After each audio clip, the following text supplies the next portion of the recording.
Live from Gil Silva Family Studio in Salinas, California, the salad bowl of the world. Welcome to the podcast designed to inspire, the only one built with ganas. You're gonna work harder than you ever worked before.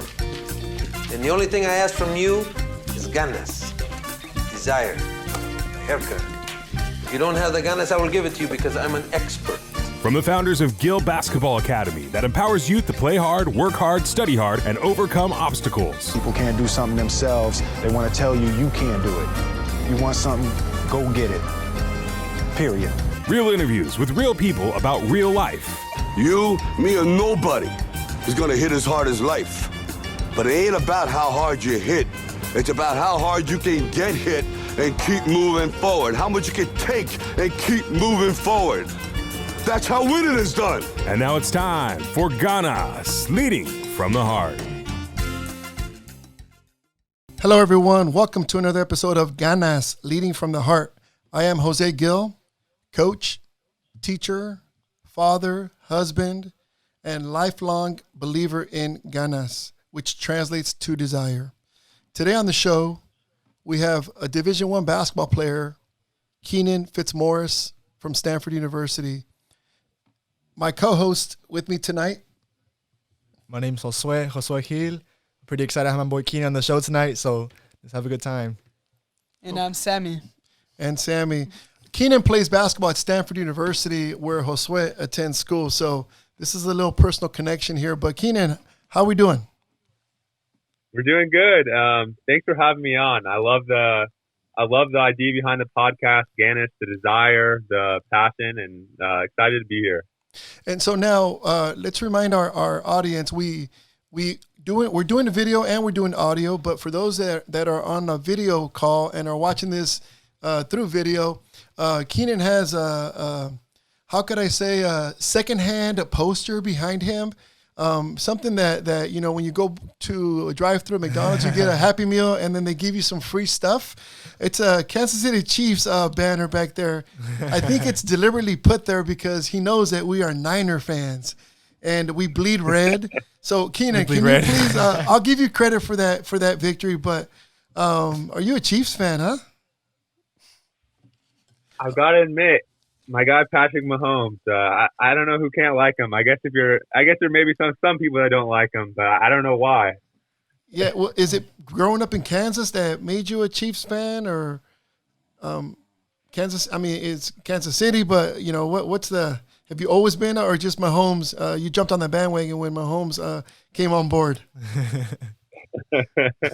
Well, so I live about probably 40 minutes, an hour away from the stadium, so it's the closest NFL team, and I have to say, on some of the years when they were struggling way back, I didn't follow them as closely as I could have to be a true super fan. But they're a heck of a team to watch nowadays. So, it's trust me, it's that's the team of the future, especially with Mahomes. He is a phenomenal athlete and an incredible person. You know, the things he's doing right now for social justice and social change is just empowering for us all.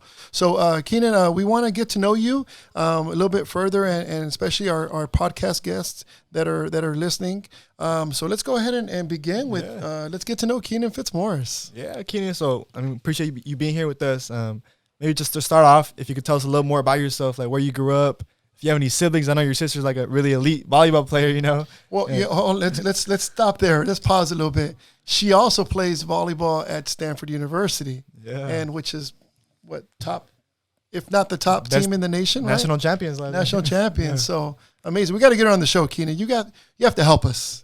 You know, for all our young volleyball players out there, females that just, you know, she's an amazing role model for them. So yeah, you gotta work that one. Yeah, that's a great one for the future. I'll get her on. Yeah, there we go.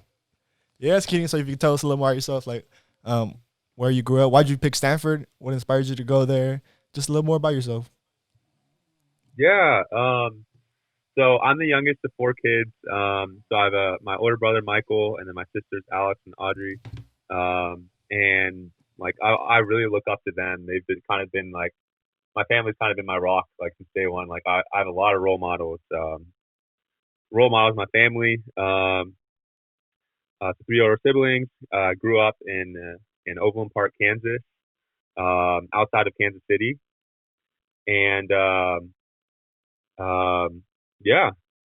Oh, and why did I pick Stanford? I feel like the mix of having the academics, having elite basketball, the feel on campus, but most importantly, the people. That was like the biggest thing, from the classroom to coaches.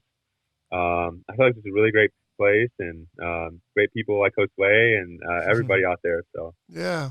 Now, speaking of Stanford University, when you were being recruited, what were your final choices before you chose Stanford? yeah. So essentially, my final choices when I was coming down to it, I was kind of looking at a lot of the East, Stanford on the West, and then the Midwest.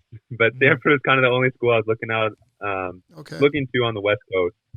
So I looked at a lot of schools like in Big 12, like Kansas, K-State, and then also kind of up and down like Creighton, and looked at Notre Dame, and then I looked at a lot of the Ivy League schools.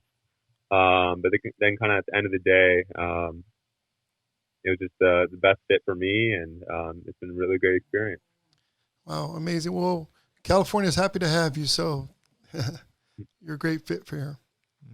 And to add on to that, what's it like being a Division I basketball player at Stanford University? It's been a really cool experience, and I feel like the biggest thing is that it's been a learning experience, and it's kind of like going like for me going from Kansas going to the Bay. It opens your eyes because there's so much more than what you've experienced before, and I'm just trying to just learn and grow and take it all in and meet new people and challenge myself, and it's been all of that. So it's been really neat. And I'm sure the weather compared to Kansas, right, is not that bad here in California, especially Palo Alto. How about no snow? Oh yeah, there we go. That was just the least. That was just the least. That was the beginning of the weather changes. Yeah. Yes. Were your parents? I'm sure they had a huge influence and gave you good advice as far as when you choose something that comes close to the heart, something that a school that's a good fit for you, right? And for those youngsters listening out there that are trying to choose a university to go, attend or maybe even get the opportunity and are fortunate enough to play like you are, Keenan. Family is critical, right? In decisions like these being made by a young, 18, 19-year-old kid, growing up, right? Yeah. How was that? How did your parents help you and assist you in that process? Yeah, my parents helped me like the entire way, and they've been there for me like in through everything, and in the college process, I thought was really cool is that they didn't pressure me to make any certain decision, and they kind of let me know kind of like how your parents love you unconditionally. Yeah. They communicate that they're going to support whatever decision unconditionally, and I think that helped me have confidence in whichever decision I made, and but also they give guidance. That's one thing you can always count on your family for. So yeah. Awesome. Can't wait to meet your parents one day. They'll make a trip out there. They're coming. There we go. Looking forward to it. Yeah. Also, Keenan, I was wondering, with all the news coming out about the Pac-12 football season, all the fall sports being moved back, I was wondering how you're feeling about how this virus, how COVID's affecting sports, and how you feeling for the next season. Are you feeling optimistic about it? What are your thoughts about that? So I'm optimistic for next season. The thing is that we've got to put health first. We've got to keep people safe, and it's just been a wild time. And I feel like times like these kind of show, one, it leads you to reflect and kind of what matters and what's important in life, and kind of reflect and take a step back and think about the things you're grateful for, and all the situations you're in your life that you're really fortunate for. but also it makes you think like just the gratitude and perspective in your family. It's so important in times like these when we're close together in quarantine and trying to stay safe and making drastic health changes and trying to be there for one another. Like, I feel like it illustrates an important point that like should be taken when we're looking at getting sports back. That we want to take the health part of it very seriously above all. Oh, definitely. So that we can be there for each other. Like, because like before everything else, you're a person, you're a human being, you're a member of a family, and everyone's so interconnected that I feel like we need to prioritize the safety. So then, before rushing back too quickly, as much as I'd love to be playing today, and starting up. Yeah, no, yeah, I agree with you on that. I mean, health always comes first. Even though as much as we want sports back, we always got to prioritize health. So I agree with you on that. Well, speaking of like the new perspectives you've had, like being home this long, it's like something we really never really done before. Like I know you're so used to hooping 24/7. Being at Stanford playing ball all day. Like, how's the change of pace been for you? Have you had any new hobbies? How's it been being at home for so long? It's been wild because I haven't been at home this long in a while. It's been since probably junior year of high school, and even then, a lot of times, like you're traveling for basketball, or you just have so much going on that even when you are home, the school days are so long with like workouts and class, and I was playing the tuba in high school. So, okay. Hey, Sammy played the trumpet, so Yeah, little Shan right here next to me is our musician of the family. So that's great. You picked up an instrument. Okay, and so what do you play, Sammy? What do you play? There we go. I also heard you're gonna try to record songs pretty soon, all right? I'm getting into it a little bit. Okay.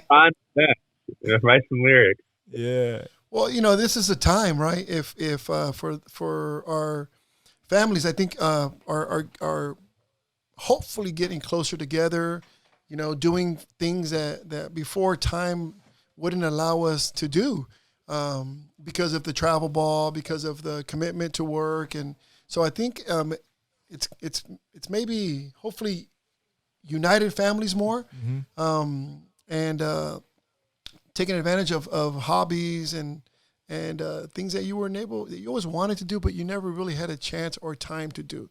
That's good. I'm happy that you are taking that on, and I cannot wait to hear you post a video on YouTube or something, Keenan, so we can hear you playing the tuba. What advice do you have for young basketball players out there aspiring to be college basketball players and hopefully earning a scholarship or even being just part of the program? What advice would you have for a kid with a dream? Yeah. I feel like for like high school kids that are dreaming and like aspiring for their goals, there's one quote that I heard a while ago that's really stuck with me. And it goes, "He who says he can and he who says he can't are most usually right." And I feel like that quote illustrates that a lot of times those limitations that you think you might have are really self-imposed. So when you can take a step back and reflect and kind of look at your dreams, just know that you can do it. There's no, like, people aren't out there trying to stop you. Like, people want to support you and be there for you. And the second thing that I would say is to have a mentor, whether in your family, whether at school, whether it's through a club or organization or a youth group, the YMCA. For me, I've been really fortunate to have a few mentors in my life to look up to, from like high school and middle school, like beyond. And I feel like it's so important to be able to have someone like older than you, because with age comes experience. And as much as we want to conquer the world and everything, a lot of times the people older than us really know more and have the life experience and can help us through experiences that we haven't been through before, but they might have something similar and can help us out. So yeah, I would definitely say mentoring, having a mentor is really important. And then the sky's the limit. Don't set those limitations on yourself. That's well said. very deep. That's what our podcast is about, right? Ganas, and as I said earlier, the translation is desire, and set your mind to something, and don't let anybody stop you. It's very well said. And I remember watching a Stanford basketball game. I watched quite a few this past year in person, and you always caught my eye. Even at practices, when I did watch a practice or two, you always caught my eye because there was a guy with so much energy, so much joy, so much charisma, and such an amazing character. And you did stand out because you are 7'2"? Are you 7? How tall are you, Keenan? I didn't say it's in the ballpark. Yeah, somewhere around there. So you're a 7-footer, and so. I just remember, me as a basketball coach, as a high school basketball coach, you gravitate towards kids with high energy and great enthusiasm and just amazing teammates and coachable kids that we all aspire to have 12 to 15 on a team, right?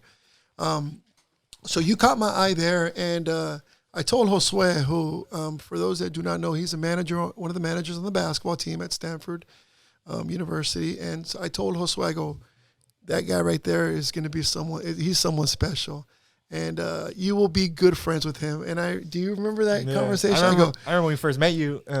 That's right. I was visiting Stanford, and then some guy, he dropped some boxes, I think. Some guy was delivering boxes, and he dropped them. You see Keenan running over there.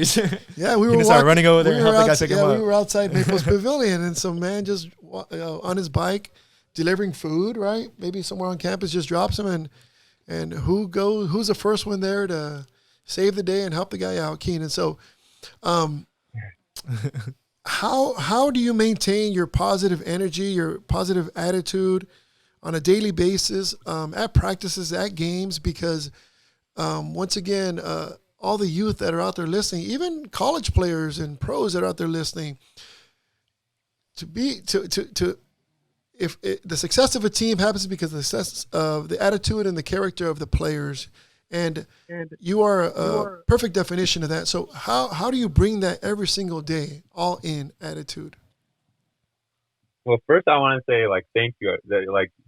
Your words, it's really humbling for me to hear that personally, because that's something I really strive to be, and that I feel like my family is always really preached, and growing up, my mom and dad always were, they're both teachers, and they always were talking about lots of different quotes and things, and talking about just the value of trying to be positive and trying to overcome adversity and sticking with it. And one thing that I've learned about positivity is that positivity doesn't mean that you're happy all the time per se. Because we all have ups and downs, and we have good days and worse days, and there are many different situations and things that we come across. But I feel like positivity is about reframing the things that you go through and trusting that things are gonna work out in the end. One thing actually that I think about with positivity is there's actually the commencement speech by Steve Jobs at Stanford years back, and he talked about connecting the dots and trusting in the dots, and trusting that things are going to work out, trusting in something bigger than yourself, trusting in whether it's in your faith, trusting in higher power, trusting in something outside of yourself, that the dots are going to connect in the future, and that gives you the confidence where you're at. And part of that confidence is being positive and knowing that things are going to work out and trusting in that. As long as you stay the course, keep working, stay close to family. So I feel like, positivity is something that it's about. I feel like it's about reframing, but also your family and the people around you help reinforce that. Yeah. Oh, definitely. Especially you said both your parents are teachers. These boys are fortunate enough as well that myself and my wife are also educators. So that's a great thing. Kudos to your parents. Kudos to your parents. And your mom's a Spanish teacher too, right? Yep, Espanol. Oh, okay. She's got to get in our carne asada talk we have coming up at the end of the show. Oh, For good. sure. Nice. Jose? Yes. Yeah. So like speaking on what you said, about like always maintaining a positive mindset, even though like whatever you're going through, right? I was wondering, like, is there any adversities or challenges you went through, like maybe in your childhood or any point of your life where like you really had to fight to keep that positive mindset and keep pushing forward? Yeah. For me, like one experience that I don't really remember extremely well, but was like early in my childhood is that I had like lung problems when I was born. And I was in and out of the hospital for the first like years of my life. And that was something that like I know my family was there for me constantly and sacrificing time and energy and so much for me. And I feel like that's really given me the perspective and like it just makes me so grateful that people have been willing to sacrifice so much and give of themselves and be there for me and help like overcome so many different challenges like from day one. And like I feel like that's something I always think about, and it's made me really thankful, and I try to be really appreciative of all the healthcare workers, not just during COVID when they're doing an incredible job trying to like save so many lives and be there for millions of people, but all the time. It can be a really stressful job, but the work they do is unbelievable and definitely changes lives. So yeah. Very, very powerful. Yeah, and speaking on that, I know you've done some volunteer work at hospitals before. You think speak a little more on that? Maybe some other volunteer work you've done before? Yeah, the Lucille Packard Hospital, they do an incredible job with the children there. There's so many kids that like go through like so much, and like being able to be there and like help at like some of their like Halloween, their trick or treating events, kind of come over and seeing some of the kids and their smiles. It's really unreal. Yeah, and also one really cool organization in the Bay Area is the San Francisco Marin Food Bank. That's it's like right outside the city, and they're able to serve so many different people like through their warehouse and their packing and everything. Like that's another really cool organization. Wow. Of course, with, like quarantine and everything, it's a little bit more difficult to do the hands-on stuff. Yeah. But like being able to just donate to a lot of the organizations today, like with the Black Lives Matter movement, being able to donate just a little bit, like being able to like try to help people out, it can go a long way. Yeah. Oh yeah, definitely. And that's once again for our listeners out there, the more you get involved in organizations that are doing great work in the community, the better our entire community will be. So that's amazing that you do that. And why is it important for young players to know and understand the role on the team? I feel like as a young player, you're just starting up, and like the world's ahead of you. And I don't know. One thing I've heard like from mentors and from being around a lot of people a lot wiser than me is that teamwork and your role is something that's not just in basketball. So if you're in the workforce and you have a job, if you're in education, if you even like with a group of friends, like maybe you kind of know that like one of your friends is really funny and like need to have someone to crack the group up, and you know who to go to. Like roles are everywhere. We all have that guy. Yes. Yeah. So like roles are everywhere. So like yeah. I feel like the lessons you can learn like in a team sport with that, like it goes like way beyond that, like more than you could ever imagine. Just like it goes everywhere. Like it's applicable way beyond sports. And one of the cool things that I feel like it illustrates is that there are lessons in basketball and in sports that apply beyond it. And I feel like I've really seen that just with relationships and so forth. Yeah, I've always told kids in our academy that one day you're going to apply for a job, and you're going to have some kind of evidence that to separate you from another person who's also applying for the job. And what's a separation component that's so huge and important now that you've been part of something, you've been part of a sport, part of a club, you've volunteered. And so when it comes down to choosing you or the other person, it's a no-brainer if you have all that in your bag. And if, especially if you do it selflessly without expecting anything in return, unconditional, it's even worth even more. So that's great. And you know, the balance of being at the top university in the entire world, if not United States, Stanford University, how do you balance the rigor of academics and practices, games, the travel? I know Stanford does an amazing job of kind of pushing academics first for their scholar athletes, and but how do you personally, Keenan, balance that? Yeah, so Stanford does do a really excellent job, like prioritizing academics and like even prioritizing like around practice schedules, being able to help people get the classes they need. Like they do an excellent job. From a personal level, I feel like the strategies that I use is I'll have a time management worksheet.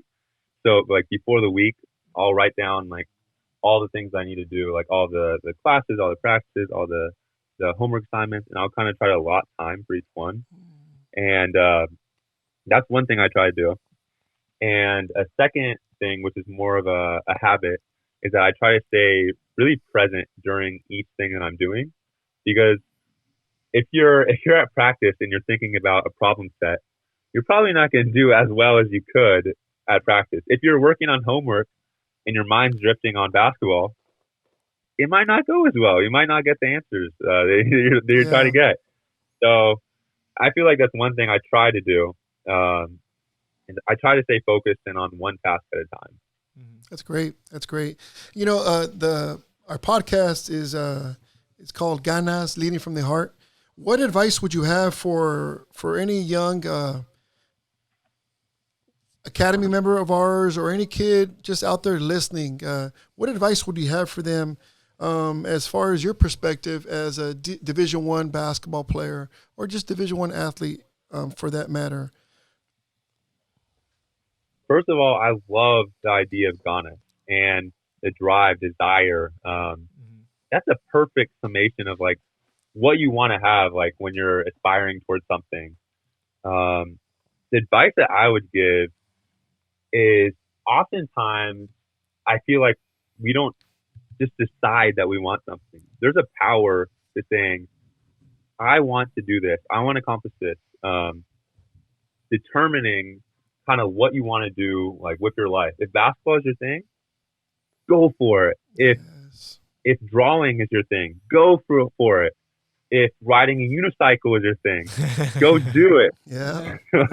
Whatever is your passion, like just start acting towards it. You don't have to know the whole way to do it.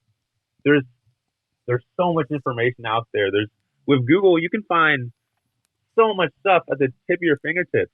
And as powerful as it can be, sometimes when you try to just find all the information about something you want to go towards, it can almost paralyze you because it's so much out there. So just decide what you want to do, go towards it, and when things come up along the way, you can use those resources, but just start acting. Like that's the desire, that's the ganas that you're trying to like have when you're going towards a dream.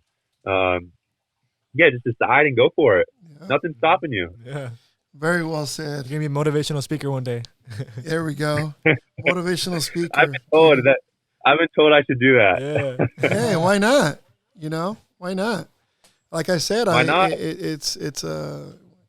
We all have a calling, right? And sometimes it's always evolving, but like I said, you caught my eye, and of course I knew about stats and record, and but one thing is reading and the other thing is seeing it. And so I actually saw it, and I told Josue, I go, he's going to be the best friend, your best friend on the team. And those were my exact comments. So because you are an outstanding person.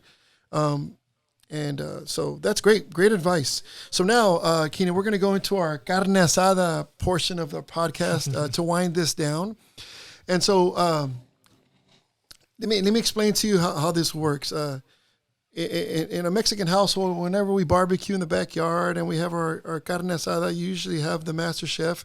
In this domain, it's myself, and so we have conversations, just casual, cool conversations with friends and cousins and brothers and family members about certain topics, and so we're gonna throw some stuff at you, and we're gonna put you on the grill. We're gonna put you on the grill with some quick fire questions. So you got to be able to answer them quick, and then we can maybe go back and elaborate on them, especially if we don't agree with them with you. Okay?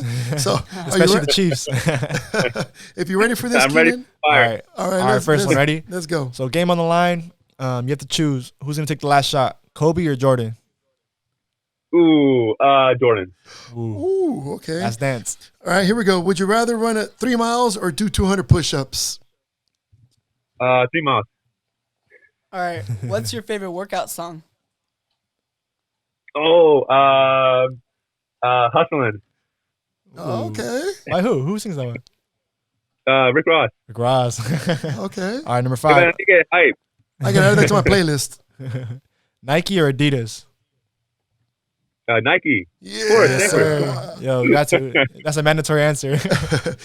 Aren't you guys sponsored by Nike? You're gonna get fined if you say Adidas. All right, here we go. Favorite hobby during quarantine, besides the tuba? 'Cause you already mentioned that. Photography. Oh, okay. All right. What's your favorite shoes to hoop in? Ooh. That's a good question. I need a quick answer. That's okay. LeBron. LeBron, yeah. Okay. What's a motto you live by? Nothing good was ever accomplished without enthusiasm. Ooh, okay. What's your favorite dunk? Because I know kids are going to be asking, can he dunk? Of course he can dunk. He dunks. Instead of shooting a layup, he'll dunk it. But what's your favorite dunk that you've personally done? Probably. I always loved dunking with the left hand because no one expects it. There we go. Catch him off I love getting guard. the left hand when they don't see it coming. Yep. You Catch him do off dunk guard. pretty aggressively though. It feels like you're about to break the rim. Oh man, it's been amazing having you on the show, Keenan. I think our viewers, our listeners, are going to get to know you better after this, and you are going to accomplish many amazing things in life beyond basketball, right? Beyond sports. You're very grounded, very knowledgeable on many things, and more than anything, you're so humble. And so those are, hopefully you don't change those characteristics. And I'm telling you, you have a big fan in me here. Okay. So just know that if you ever need anything, we are here. And anything, guys, before we wrap this up? Yeah, just thank you, Keenan, for being here with us. We really appreciate it. Hopefully I can see you soon, Hopefully we'll be back on campus. Hopefully that's all. Yeah. Staying optimistic. One day. Thank you so much for having me on. You all are such great people, and it's been incredible being around you like past year, and looking forward to upcoming years to come.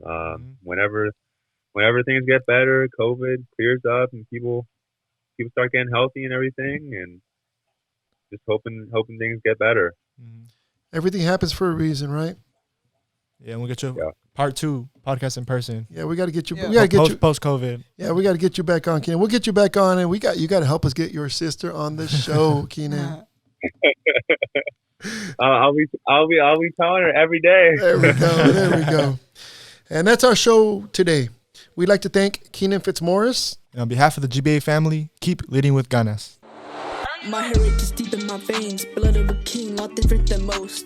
I come from a long line of hustlers, we dig from the dirt, no need to boast. My heritage taught me to fight, they moving their brains while they busting their back. My heritage made me a wolf, I'm ready for battle as I lead my pack. My head held high cause I'm proud of my roots, my heritage. It gave me a boost to the top, now unfair that we running from the cops. Now this is America, don't sound surprised. they go on the news and spread it with lies. Truth that evil's in different forms. The rich can get richer, bro, it's a norm. History repeats itself, that's how it goes. Trump signing bills, not call it Jim Crows. What's up, it's the fan, we still got each other. I trust in my neighbor, just like my brother. Our heritage taught us the power of unity. We always on top as we got community. And I take that over money any day. We stick together, our problems gonna fade away. My heritage taught me when there's a will, there's a way. We need to find that way. My heritage, my heritage, my heritage. It taught me to hustle. My heritage, my heritage, my heritage. It taught me to fight. My heritage.